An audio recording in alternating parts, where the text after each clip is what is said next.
Hi வணக்கம். நாம் இன்றைக்கி பார்க்க போகிறது ஐடிசியோட டெக்னிக்கல் ரிவ்யூ. அதே நேரத்தில் இந்த ஷேர் ஏன் ஃபால் ஆகுது. மார்க்கெட் சமீபத்தில் நல்லா ஏறி இருக்குது. பட் இருந்தும் இந்த ஷேர் மட்டும் ஏன் ஃபால் ஆகுது, எவ்வளோ தூரம் வரப்போகுது, இல்லை இங்கே ஏறுமா, வாங்கி வச்சுருக்கோம் என்ன பண்ணலாம், பை பண்ணலாமா, இல்லை வச்சுருக்கவங்க செல் பண்ணலாமா அப்படிங்கிற நிறைய டவுட்ஸ் இருக்கும். ஸோ நம்ம இன்றைக்கி எல்லாமே கிளியர் பண்ண போகிறோம். அதுக்கு முன்னாடி 2 முக்கியமான அப்டேட். அப்ஸ்டாக்கில் அக்கௌண்ட் ஓப்பன் பண்ணவங்க கீழே நான் டெலிகிராம் லிங்க் தரேன், அதில் ஒரு மெசேஜ் போடுங்க.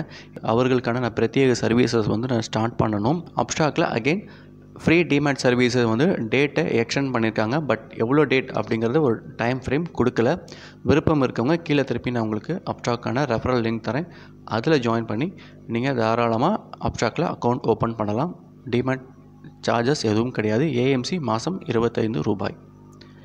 அப்படி அக்கௌண்ட் ஓப்பன் பண்ணுறவங்களுக்கு நம்ம ஒரு பிரத்யேகமான சர்வீஸ் கொடுக்க போகிறோம். நீங்கள் ஹோல்ட் ஷார்ட் ஆர் லாங் ஹோல்டிங்காக இருக்கீங்கன்னா அவங்களுக்கு பிரத்யேகமாக ரெக்கமெண்டேஷன் கொடுக்க போகிறோம். அது இல்லாமல் போர்ட்ஃபோலியோ டிசைன் பண்ணி கொடுக்க போகிறோம். நீங்கள் ஒரு ட்ரேடராக இருந்தீங்கன்னா அவங்களுக்கு அதற்கு தகுந்தாது போல் நம்ம சர்வீஸும் நம்ம ப்ரொவைட் பண்ண போகிறோம். அது மட்டும் இல்லாமல் ஆப்ஷனுக்காக ஒரு பிரத்யேக சேனல் இருக்குது, பிரத்யேக டெலிகிராம் குரூப் இருக்குது. அங்கே ரெக்கமெண்டேஷன்ஸ் ஸ்ட்ராட்டஜி என்ன அப்படிங்கிறத எக்ஸ்பிளைன் பண்ணிகிட்டு இருக்கோம். வருங்காலத்தில் அது இன்னும் வேகமாக செயல்பட போகுது. ஓகே, இப்போ நம்ம இன்றைக்கி விஷயத்துக்கு வரும். இந்த ஐடிசி எடுக்கிறதுக்கு மிக முக்கியமான ஒரு ரீசன் இருக்குது. நேற்று ஆப்ஷன் கிளாஸ் நடந்துகிட்டு இருக்கும்போது இதை பற்றி டிஸ்கஸ் பண்ணியிருந்தோம். பட் அதுக்கு முன்னாடி நம்மளுடைய சப்ஸ்கிரைபர் ராஜசேகர் சந்தோஷ் எனக்கு ஒரு ஸ்க்ரீன்ஷாட் அனுப்பிச்சிருந்தார். அதுதான் இமீடியட்டாக பண்ணுறதுக்கான முக்கியமான காரணம். ஸோ இதுதான் அவர் அனுப்பிச்ச ஸ்க்ரீன்ஷாட். இதன் பிரகாரம் இது வீக்லி ட்ரெண்டில் அனுப்பிச்சிருக்கா. இது என்ன சொல்லுது அப்படின்னா 165 ஐடிசி வரும் அப்படின்னு ஆல்மோஸ்ட் இன்னும் இறங்கிறதுக்கு முன்னாடியே கொஞ்சம் ப்ரிடிக்ட் பண்ணியே அவர் சொல்லிட்டார். இப்போ இது வருமா வராதா அப்படிங்கிறத பற்றி நம்ம பார்க்க போகிறோம். பட் ஐடிசி இந்த டைமில் இவ்வளோ தூரம் இறங்கியிருக்கே, அதுக்கான காரணம் என்ன அப்படிங்கிறத நம்ம கொஞ்சம் அடிப்படையில் புரிஞ்சுக்கணும். இப்போ டெக்னிக்கலாக இறங்குதா, இல்லை வேறு ஏதேனும் ஃபண்டமெண்டல் ரீசன்ஸ் ஏதாவது இருக்கா, இவ்வளோ தூரம் மார்க்கெட் ஏறி இந்த ஷேர் மட்டும் ஏறலையே அப்படிங்கிறதுக்கு காரணம் என்ன அப்படிங்கிறத பார்க்கலாம். நம்ம எல்லாருக்குமே தெரியும் ஐடிசி என்ன பண்ணுறாங்க. வெளிப்படையாக நம்ம எஃப்எம்ஜிஜி மட்டும் நினச்சிட்ருக்கோம், அது மட்டும் கிடையாது. அவர்களே மெஜாரிட்டி ஆஃப் ரெவன்யூ எங்கேருந்து வருது அப்படின்னா சிகரெட் பிஸ்னஸ்லேருந்து வருது. அதாவது 84% ஆஃப் ப்ராஃபிட் பார்த்தீங்க அப்படின்னா இந்த சிகரெட் பிஸ்னஸ்லேருந்து மட்டும் வருது.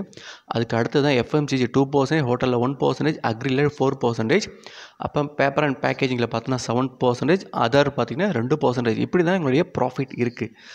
எப்போல்லாம் இந்த சிகரெட் ரிலேட்டட் நியூஸ் இது அடி வாங்குதோ அப்போ இந்த ஷேர்ஸஸ் அடி வாங்கும். ஏன்னா மெஜாரிட்டி ஆஃப் ப்ராஃபிட் அங்கேருந்து வரதுனால இதோட விலையும் கொஞ்சம் தடுமாறும். இப்போ என்ன நியூஸ் வந்திருக்கு அப்படிங்கிறத பார்க்கலாம். இப்போ இதுக்கு ஒரு நெகட்டிவ் நியூஸ் இருக்குது. ஒன்று பார்த்தீங்க அப்படின்னா 18 வயதிற்கு மேற்பட்டவர்கள் சிகரெட் பயன்படுத்துறதுக்கு அரசாங்கம் அனுமதிச்சிருக்காங்க. இப்போ என்ன பண்ண போகிறாங்க அப்படின்னா அதை 21 வயதாக மாற்றக்கூடிய வாய்ப்பு வரும்போது என்ன ஆகும் அப்படின்னா சிகரெட் பயன்பாடு குறைவதற்கு வாய்ப்பு இருக்குது. முதல் ஒரு விஷயம். ரெண்டாவது, வரக்கூடிய பட்ஜெட்டில் சிகரெட்டுக்கான வரி அதிகரிக்கவும் வாய்ப்பு இருக்குது அப்படிங்கிற ஒரு செய்தியும் என்ன ஆகுது, இந்த ஷேரை பொறுத்த வரைக்கும் ஒரு பதட்டத்தை உருவாக்குது. டேக்ஸை தானே இன்க்ரீஸ் பண்ண போகிறாங்க அப்படின்னா கிடையாது. ஆல்ரெடி சிகரெட்டோட விலை ரொம்ப ஏறிட்டே இருக்குது. டேக்ஸ்னால மட்டுமே அந்த சிகரெட்டோட விலை ரொம்ப அதிகமாக இருக்குது. இதனால் என்ன ஆகும் அப்படின்னா 2 விஷயம் நடக்கும். ஒன்று, ஒருத்தர் டெய்லி ஒரு 5 பாக்கெட் வாங்குற இடத்துல என்ன பண்ணுவார்னா 4 பாக்கெட்டாக வாங்குவார். ஸோ கன்சப்ஷன் குறையும் ஒன்று. ரெண்டாவது, ஸ்மக்லிங் அதிகரிக்கும். ஸோ இதனாலேயும் உங்களுடைய ப்ராஃபிட் அடி வாங்கிறதுக்கு அதனால் அது இறங்கிட்டு இருக்குது. பட் இப்போ டெக்னிக்கலாக பார்க்கலாம். முதல்ல ராஜசேகர் அமிச்ச மாதிரி வீக்லி ட்ரெண்டு பார்க்கலாம். அது எப்படி இருக்குது அப்படிங்கிறத பார்த்துட்டு அடுத்தது நம்ம டெய்லி ட்ரெண்டுக்கு நம்ம வரலாம். ஸோ இதுதான் அவர் அனுப்புன அந்த வீக்லி ட்ரெண்டு. இப்போ இதை பேஸ் பண்ணி அவர்னா ஒரு எம் பேட்டர்ன் வருவதற்கான பாசிபிலிட்டிஸ் இருக்குது அப்படிங்கிறார். ஸோ இந்த ஜோனை ஐடென்டிஃபை பண்ணிட்டார். இங்கேருந்து மேலே போகும், அகெயின் கீழே வந்துடுச்சு. ஓகே, இந்த ஜோன் போயிட்டு அகெயின் இப்படி வரும் அப்படின்னு ப்ரிடிக்ட் பண்ணி இதுதான் பாட்டம் லைன். ஸோ இது பார்த்தீங்க அப்படின்னா அரௌண்ட் ஒரு 165 அப்படிங்கிற ரேஞ்சாக இருக்கும் அப்படிங்கிறார். அப்படின்னா இந்த இடத்துல அகெயின் இங்கே ஒரு ரிவர்ஸ் கொடுக்கும். அப்போ இது ஒரு பை ஜோனாக இருக்கலாம் அப்படிங்கிறார். ஒன்ஸ் இந்த ரேஞ்சுக்கு மேலே போயிடுச்சு அப்படின்னா இது என்ன ஆகும் அப்படின்னா இந்த ஷேர்ஸ் இந்த ரேஞ்சை தாண்டி விட்டால் அகெயின் மேலே போகும். எவ்வளோ போகும் அப்படின்னா ஏற்கனவே நம்ம கேப் வச்சுருக்கோம், 235 போகும்னு சொல்லியிருக்கோம். அந்த 235 போகிறதுக்கான பாசிபிலிட்டிஸ் அதை பிரேக் அவுட் பண்ணும்போது இன்னும் அது மேலே போகும். இது வீக்லிக்கான ட்ரெண்ட். இதை நம்ம அப்படியே டெய்லியில் பார்க்கலாம். என்ன மாதிரி மூவ்மெண்ட் இருக்குதுன்னு பாருங்கள். டெய்லி நான் உங்களுக்கு சுருக்கி காட்டுறேன், அப்படியே பாருங்கள். ஆல்மோஸ்ட் நம்ம வீக்லியில் பார்த்தோமோ அது அப்படியே கிட்டத்தட்ட பார்த்தீங்க அப்படின்னா டெய்லியில் ரொம்பவே அழகாக எந்த பேட்டர்னில் வரப்போகுது அப்படின்னு காட்டியிருக்கு. பட் ஆக்சுவலாக இது மாதிரி வருமா அப்படிங்கிறத திருப்பி நம்ம பார்க்கலாம். இப்போ டெய்லி நான் இன்னொரு சார்ட் எடுத்துக்கிட்டேன். இப்போ இதில் ஏதாவது உங்களுக்கு ஒரு பேட்டர்ன் தெரியுதா அப்படின்னா பெருசாக பேட்டர்ன் இல்லை. இப்போ இந்த இடத்துல பார்க்கும்போது எம் மாதிரி தெரியலாம். பட் இருந்தாலும் கொஞ்சம் கவனித்து பார்த்தீங்கன்னா ஒரு இன்னொரு வித்தியாசம் தெரியும். இந்த ஜோன் உங்களுக்கு தெரியுதா? இந்த ஜோன் இந்த இடத்துல எப்பப்பெல்லாம் இந்த இடம் வரும்போதோ இந்த ஷேர்ஸ் பார்த்தீங்கன்னா ஒரு ஃபால் கொடுத்துருக்கு. அகெயின் இந்த இடத்துல வந்து கொஞ்சம் கன்சால்டேட்டாக இருக்குது. அகெயின் அதே ரேஞ்சு வரும்போது என்னாச்சு அப்படின்னா கீழே வந்திருக்கு. கிட்டத்தட்ட பார்த்தா ட்ரிபிள் டாப் ஆகிருக்கு. இப்போ இந்த ஜோன் தான் ரொம்ப ரொம்ப இம்பார்ட்டன்ட். நான் இந்த ஜோனை நான் கனெக்ட் பண்ணுறேன். எக்ஸாக்டாக நீங்கள் பார்த்தீங்க அப்படி இந்த ஜோனை நான் அப்படியே கனெக்ட் பண்ணுறேன். எக்ஸாக்டாக இப்போ என்ன ட்ரேட் ஆகிட்டு இருக்கோ அந்த இடத்துக்கு வருது.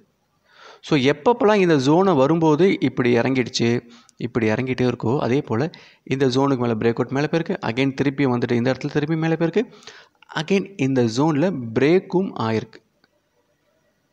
ஸோ நாளைக்கு என்ன ஆகுது அப்படின்னா இதுக்கு கீழே, அதாவது மண்டே ஆல்மோஸ்ட் ஒரு 198 அந்த மாதிரி ஜோனுக்கு கீழே போகுது அப்படின்னா இந்த ஷேர்ஸ் ஃபர்தர் டவுன் ஆகிற வாய்ப்பு இருக்குது. அவர் ப்ரிடிக்ட் பண்ண மாதிரி அந்த 165 அப்படிங்கிற ஜோன்ஸ் கண்டிப்பாக வருவதற்கான வாய்ப்பு ரொம்ப நல்லாவே இருக்குது. அப்படி வந்ததுக்கப்புறம் நீங்கள் வாங்குறதா இருந்தால் இந்த இடத்துல கண்டிப்பாக வாங்கலாம். யார் யார் வாங்க தவறினாங்களோ அவர்கள் இந்த இடத்துல வாங்கலாம். இப்போ வச்சுருக்கவங்க என்ன பண்ணலாம் அப்படின்னா நீங்கள் அங்கே ஆவரேஜ் பண்ணலாம். நீண்ட காலத்துக்கு உண்மையாலுமே இது சூப்பராக இருக்கும். ஏன்னா சிகரெட் பிஸ்னஸ்லேருந்து கொஞ்சம் கொஞ்சமாக அந்த எஃப்எம்சிஜி பிஸ்னஸ் ரெவன்யூ அதிகரிக்க என்ன ஆகும் அப்படின்னா நாளைக்கு இது ரொம்ப பெரிய அளவில் ஒரு க்ரௌன் அளவுக்கு வரும். ஓகே, இப்போ இது ஒரு டெக்னிக்கல் பார்த்துட்டோம். இன்னொரு டெக்னிக்கும் பார்த்துடலாம். இது உங்கள் எல்லாருக்குமே தெரியும். இது நான் வழக்கமாக பல ஆண்டுகளாக பயன்படுத்தக்கூடிய கேமரிலா அப்படிங்கிற இந்த டெக்னிக்.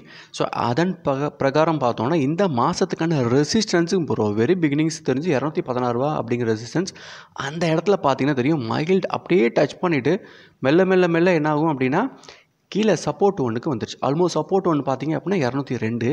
இந்த இடத்துல வரும்போதெல்லாம் ரிவர்ஸ் ஆகிறதுக்கான பாசிபிலிட்டிஸ் நிறையா இருக்குது. ஸோ மண்டே ரிவர்ஸ் ஆகிறதுக்கு சான்சஸ் கூட இருக்கலாம். அப்படி ரிவர்ஸ் ஆனால் நீங்கள் ஒரு 100 ஷேர் வாங்குறதுல என்ன பண்ணலாம், ஒரு 30 ஷேர்ஸ் அந்த மாதிரி பிரித்து கூட நீங்கள் வாங்கலாம். பட் இங்கேயும் ஒரு முக்கியமான விஷயம் இருக்குது. இதுதான் சப்போர்ட் 194 அப்படிங்கிற இந்த ஜோனை பிரேக் அவுட் ஆனால் இந்த பங்கு கண்டிப்பாக 165 அப்படிங்கிற ஜோன்ஸ் கண்டிப்பாக வரும். அதனால் நான் என்ன சொல்ல வரேன் அப்படின்னா நீங்கள் 100 ஷேர் வாங்க போகிறீங்க அப்படின்னா நாளைக்கு, அதாவது மண்டே நீங்கள் ஒரு 100 ஷேர் வாங்கணும் ஐடியாவில் இருக்கீங்கன்னா மண்டே அது ஒரு பாசிட்டிவ் கொடுத்தது அப்படின்னா நீங்கள் ஒரு 30 ஷேர்ஸ் வாங்கலாம்.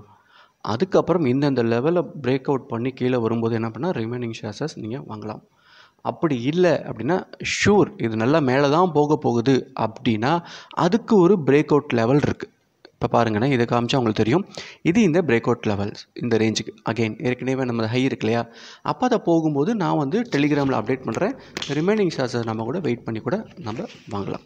ஏன்னா நான் திருப்பி சொல்கிறது டெக்னிக்கலாக நம்ம லேர்ன் பண்ணிவிட்டு ஒரு கிளியர் மைண்டில் நம்ம வாங்குறது நல்லது. டெக்னிக்கல் அப்படிங்கிறது நம்ம இருட்டில் பயன்படுத்தக்கூடிய ஒரு டார்ச் மாதிரி. ஸோ கரெக்டாக அந்த டார்ச்சை யூஸ் பண்ணோம் அப்படின்னா நமக்கு ஒரு கரெக்டான ஒரு டிஸ்டன்ஸ் அந்த வெளிச்சம் தெரியும். அதை பேஸ் பண்ணி நம்ம ட்ராவல் பண்ணலாம். இந்த வீடியோ பிடிச்சா லைக் பண்ணுங்கள். ரொம்ப பிடிச்சவங்க நண்பர்களும் ஷேர் பண்ணுங்கள். மறக்காமல் சப்ஸ்கிரைப் பண்ணுங்கள். நன்றி, வணக்கம்.